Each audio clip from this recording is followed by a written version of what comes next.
I'm Tony Ruiz, contributing editor at Gold Derby, here with Holland Taylor, who stars as Professor Joan Hambling on The Chair, a very unique character, and yet someone totally identifiable.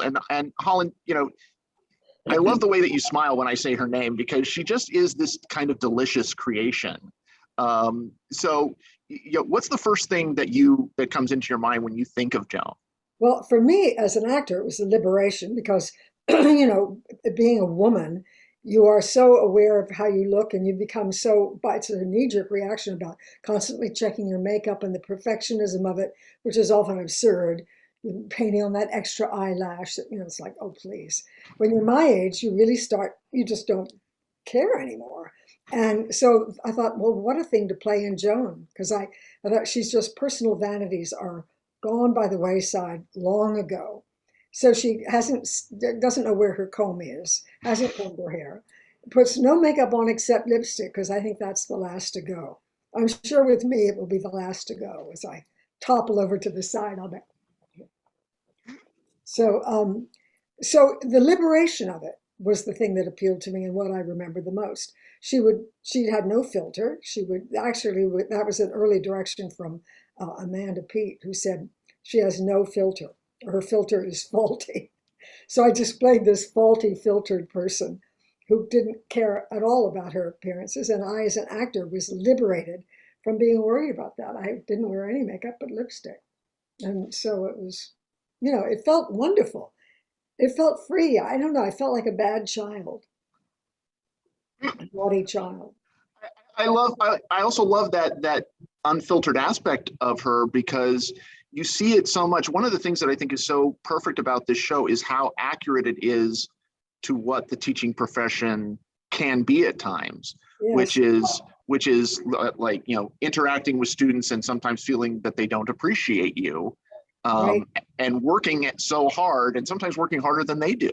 Right. Of course, you are working harder than they are, particularly if you, in this day and age, it's really is different. I would imagine the appeal for Chaucer and the medievalists is much less than it used to be, because I'm guessing because scholarship is hard work. To be a real scholar, down in the basements looking at stacks, to be studying ancient manuscripts, to have to know the 5 languages that you would have to know. To be a medievalist, you have to be fluent essentially in French, German, Old English, Modern English, Latin, Greek. I mean, it's real scholarship.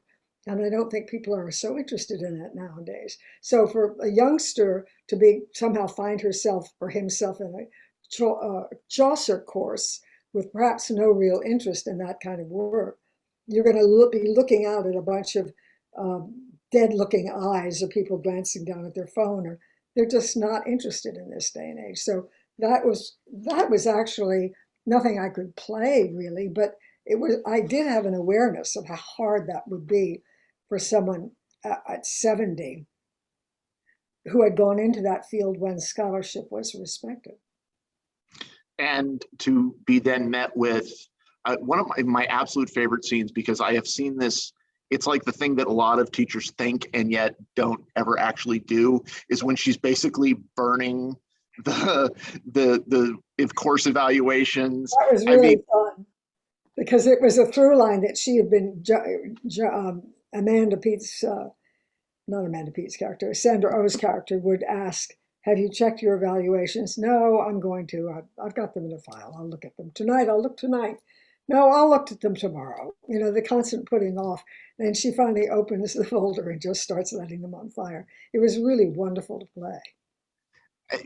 And you got to do quite a bit of physical comedy in this. I mean, when I spoke with both Jay and with the entire cast, you guys were all talking about how it was the atmosphere of the cold, the sheer like freezing of it, Yeah. and that really lent itself to some really great physical comedy. Yes, and also just physical reality. I mean, if you're walking across the quadrangle angry and it's spring, that's a certain walk, and it's bitterly cold, your nose is bright red, you're shivering, you cannot keep your neck warm, and you're angry. That's a whole another thing. But of course, you don't need to act it because you just need to be in the cold. It'll happen naturally. Did, this was when you guys filmed this. This was very early in the pandemic, and so I have to imagine that the restrictions and the atmosphere on set, there was a certain amount of care. I have to admit that there was a certain. I have to imagine that there was a certain amount of care taken with that. Well, there was, and of course, people were all very different in their attitudes towards it. Some people were blasé about it, and wore their masks under. I would constantly say to extras or people who were around, please put your mask on properly, because I felt terribly. This was pre-vaccine, and I was a number of us were at a hotel. Bob Balaban and I used to commiserate because the hotel was supposedly a very good hotel, and it is, but they didn't serve food.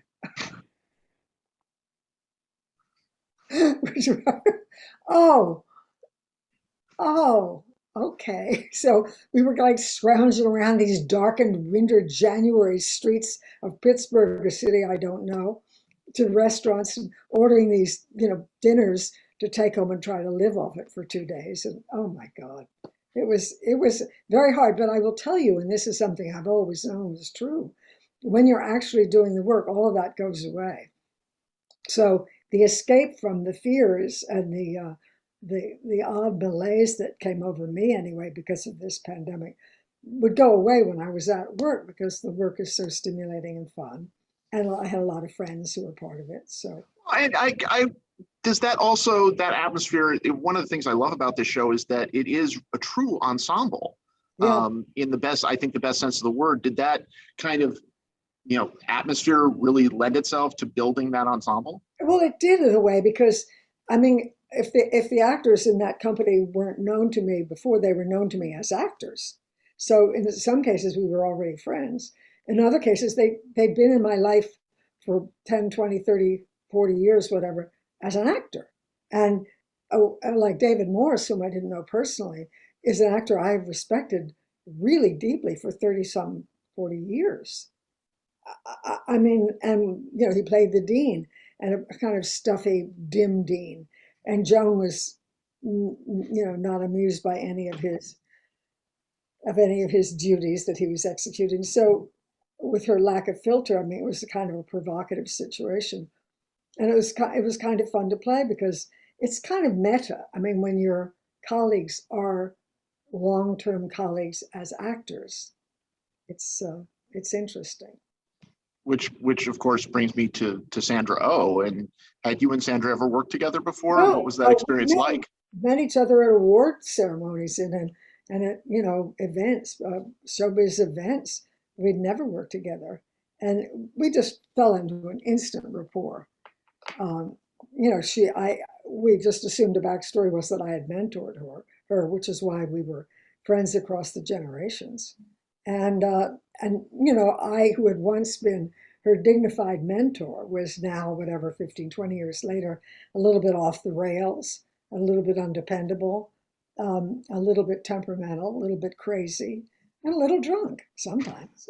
So it's like, whatever, send it up, whatever it's going to be. So we got But along very, very well. but one of the things I think is so great about Joan as a character is that she has the stuff to back it up. Yeah. She's so in command of her subject, and I also wonder if there's a certain statement that the show's making about people of a certain age and with a certain experience. Yes, I think, well, there's no question in academics. I mean, that the tastes, what people want to study, and and their attitude towards work is you know, I think it probably has changed quite a bit. I doubt very much that Chaucer is as attractive a subject for students today as it was in the 30s and 40s and 50s. I mean, it was a different time. So yeah, she definitely has the stuff, but nobody really wants that stuff. And I tried to play in one scene. I tried to play where you see her get excited about how many residues from the Middle Ages are still in our language. These various idioms and phrases. That came from the 15th century. And she gets excited thinking about the first appearance phrases like knight in shining armor, which is probably not a lot used today, but is used today, certainly. And various other, love is blind. I mean, various things that can be exactly traced to the poetry that she, as a scholar, looked at in ancient documents. And she gets excited about that, but maybe not too many of her students do. Do you think that there's a parallel also? I also think there could be a parallel in acting also with, the way certain people of a certain generation are treated sometimes in terms of the opportunities or, trying to be put out to pasture, which I find hilariously old fashioned. Well, it is. I mean, I don't think you find that in England so much because they really, they really treasure their elders as actors and actresses, and often those people get jobs that are very, very demanding. And I've been very, very lucky to be pretty steadily employed. And I just did a play here. I just did a revival of my play Anne, which is a backbreaking job for a young person to do, much less me. And so I thought a residual benefit of it might show that I'm quite capable of working like a dray horse, which is what that part requires. So, but yeah, I think it does happen here. And I do think actors feel, particularly, but see, I was always a character actress. I think the actors who are really challenged are the ones who were great beauties and who are great leading ladies and great sort of megastars. They have to adjust to a not only not just an industry, but a society that definitely discards them. Did the practice did the practice change everything for you in terms of your Well, it amped career? up. I mean, it broadened the range of things that I would be offered because she was such a, she was a very sexy character and she was very smart. I mean, David Kelly is no fool. And he made sure that with that character was a very capable judge, a very superior uh, person in mind. And you see her in many episodes where you see her functioning just at that level. But to have her have sort of this private life that was a little racy, a little defiant, was I'm sure that broadened my range somewhat for a while anyway. I mean, I was whatever I was then, 57 or something. And going forward, whether we don't know what's happening with a potential second season of the chair. I have not heard a thing about that. But have you imagined, or do you imagine for yourself, like where you'd like to see Joan go? Well, Joan might flourish because part of Joan's problem was a sense of being discarded.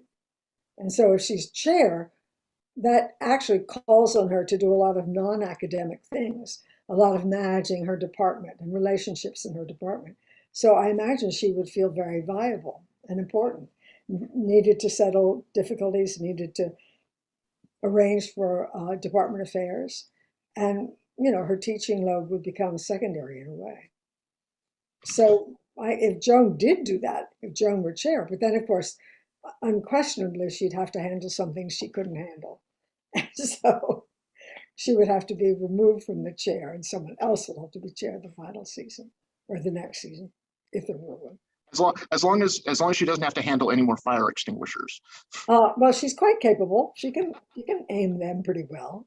But Sandra Oh's story would be the dominant story, the story of that Korean family. And so Joan would just function in a different way in regards to Sandra. Well, Holland, congratulations. It was once again such a pleasure to talk to you. Everybody go to goldderby.com, make your predictions for the Emmys, and stay tuned for interviews with more contenders throughout the season. Holland Taylor, thank you so much. Thank you so much, and happy birthday again.